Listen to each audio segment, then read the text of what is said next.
Say hi, Gus. Say hi, Gus. Say hi to everybody. So my ears flopped over. Alright guys, good morning. Just wanted to introduce you to our little feller named Guss here. He's going to start making some appearances, him and his friends. Alright guys, good morning. This morning we're doing a little bit of top stitching. Some folks call this a French stitch, what we're making here. Others just call it a double top stitch. Just depends on where you're from and what you call it. I've heard the argument on both sides as to what it is and how it's called. I just use it as a decorative stitch. It's what the customer wanted, so that's what we're doing. Just thought I'd show you a little bit about it this morning. So one thing that I do like to do when I do these is I do not like to back tack them if I can keep from it, because it doesn't look as good. So what I do is I find my seam allowance here.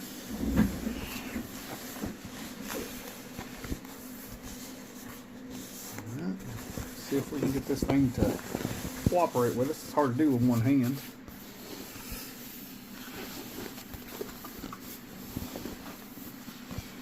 We get into our seam allowance like so. Alright.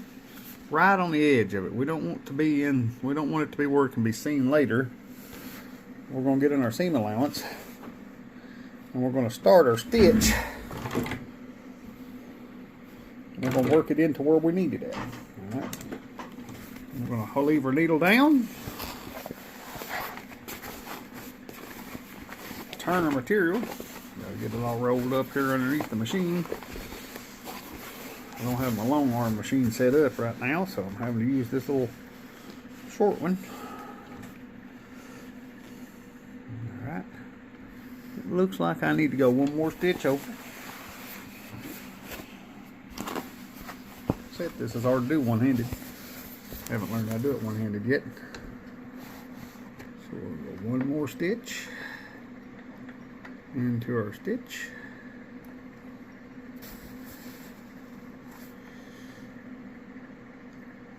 There we go. Like I said, this part of it's hid anyway, but we don't want to do a back stitch on it, back tack, because then it makes it look weird.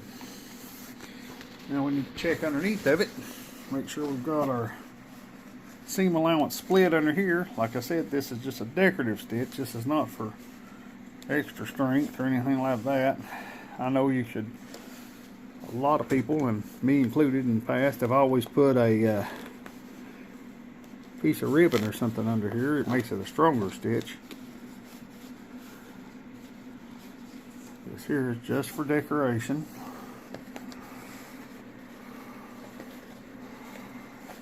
Got the same strength as any other stitch would have. All that folded out there.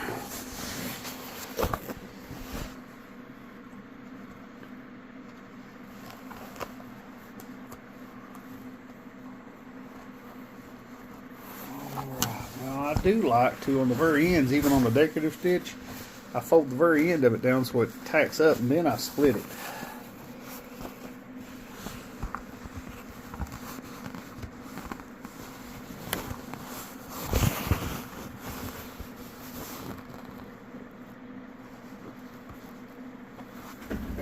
Let's pause this for a second. There we go. Not bad. We'll zoom in just a little bit there. I think you can see what we're doing. Now I got two hands. Alright. I am not talented enough to do this one-handed. Everything split out underneath of it.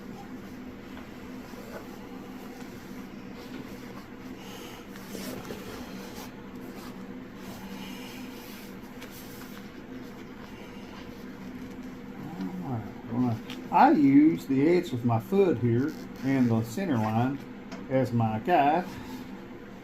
Some people use guides, other people use different stuff. I did check my bobbin and made sure my bobbin was completely full before I started this, because you don't want to end up halfway through a top stitch and run out of bobbin, because then you have to go back through and fill every single hole right back up, and that is a pain in the butt. What y'all think about our little puppy Guss? We've got another one named Zoom. He's on the back porch. He doesn't like to run around the yard much. He likes to run off.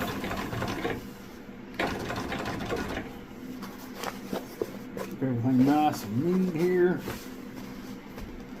Strawberry's real this morning.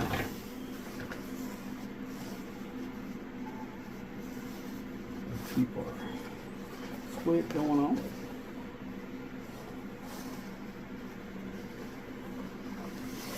Everything's split.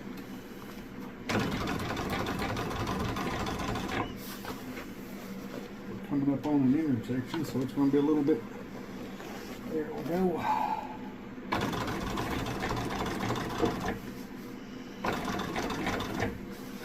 Now there's multiple ways to do this. Like I said, you can add ribbon underneath of it, you can put webbing under them, you can do single top stitches. There is many ways to sew things as there is to do anything. And it depends on what the customer wants and what. And in this particular instance, I just put it back the way he wanted it, back the way it was when it was from factory. And this is how they had it done. So this is how I'm redoing it.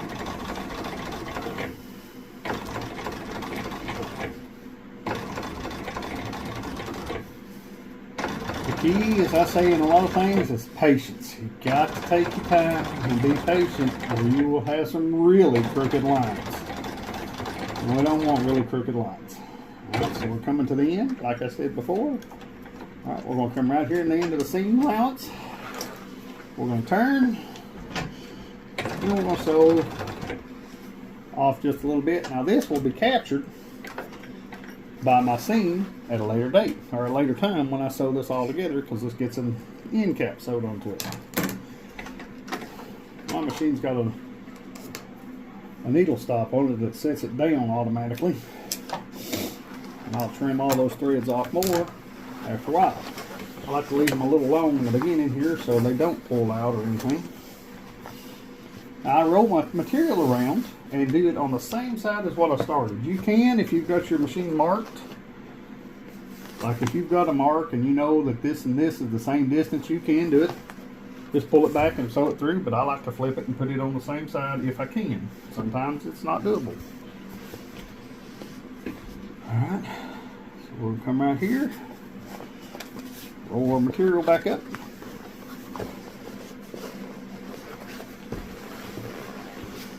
And we're going to do some sewing like this. Capture our thread. Don't forget to capture your thread. Been doing this for a long time and I still forget to capture my thread every now and then. And then it pulls out and then I aggravated it in my machine.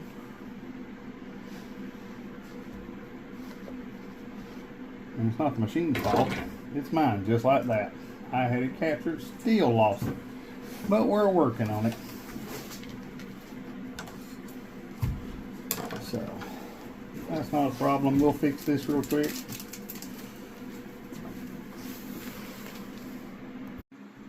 Had a little bit of a boo-boo there and had some customers come in, so I had to stop the previous video. So I figured I would show you the finished product of what we did. It was just a repeat of the first thing we did.